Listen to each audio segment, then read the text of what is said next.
All right, here's a story that is messed up, but it does, and this is, but there's a salient to the point in the sense that we need to talk about the scarcity mindset. And too many brothers here in Jamaica, unfortunately, we're guilty of it. So, woman stabbed after cheating accusation. A 28-year-old Portland farmer allegedly stabbed his girlfriend, accusing her of cheating.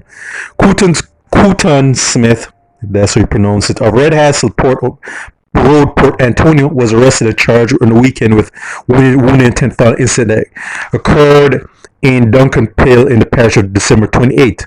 Reports about 8:30 p.m. Smith's girlfriend went to a relative's house to pick up her child. Smith showed up and started accusing her of going behind his back, in which an argument developed. And then, rather than just keeping it verbal, this damn idiot decided, "Hey, I'm going. If I can't have you, no one can."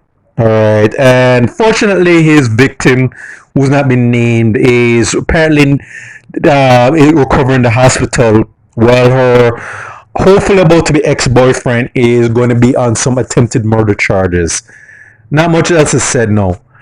All I can, and what I'll lead it by saying is that wasn't really worth it, dude. I mean, I don't know these people. I don't know what the nature of the relationship was.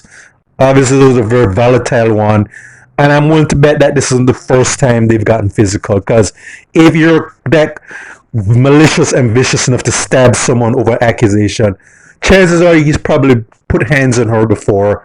And I wouldn't be surprised like if there are cases she she didn't want to leave him, or she left him, went back to him.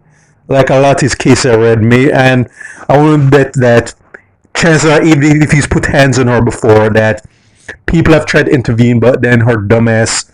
Theoretically, I'm not going to jump down her throat and make accusations, but I can guess that she didn't want to leave. She told people to stay out to this, and then the ass whooping ensued, which led up to it. Because this obviously was not a very peaceful relationship, and what has come at night? She's battling for her life, and I can only hope that her child did not see this. Because obviously it's her child, not their child. I cannot know. And if he did see that the poor little baby is going to need counseling after seeing his mom get violently attacked. Because that's what happens when people have that scarcity mindset do. Like when they, regardless of who does what to who, they just don't believe in just walking away, cutting their losses and starting anew. They believe, say, hey, if I can't have you, no one can. And and as a result, who really wins in the end? Because this guy is going to be in a jail cell.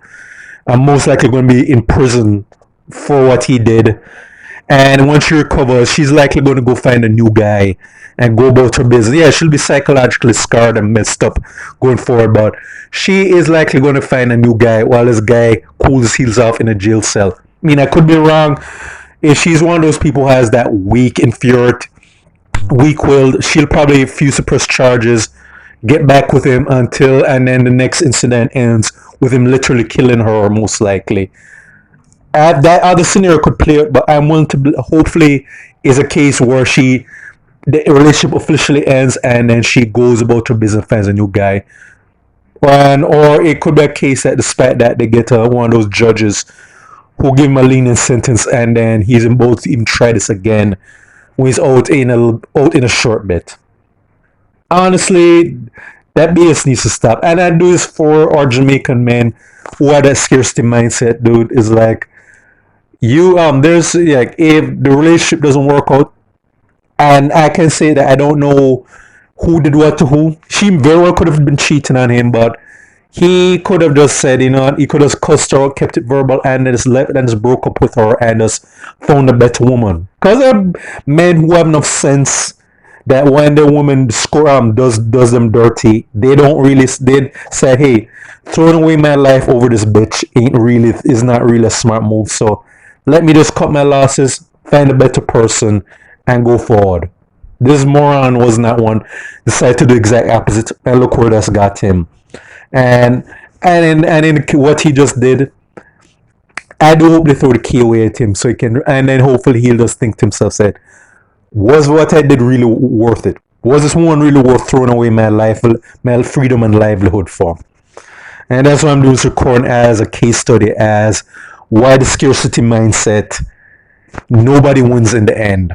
All right, not the victim or even the person or the victimizer, because at the end of the day is one person's life may be taken or nearly taken, and the person who tried doing it, that person is going to be in a jail cell going forward for God knows how many years. So something to think about. This is for State of Jamaica and the Caribbean. Check out my other YouTube pages, Miles Goes from Farron, Miles Your Productions, Real Thoughts of Miles. All right.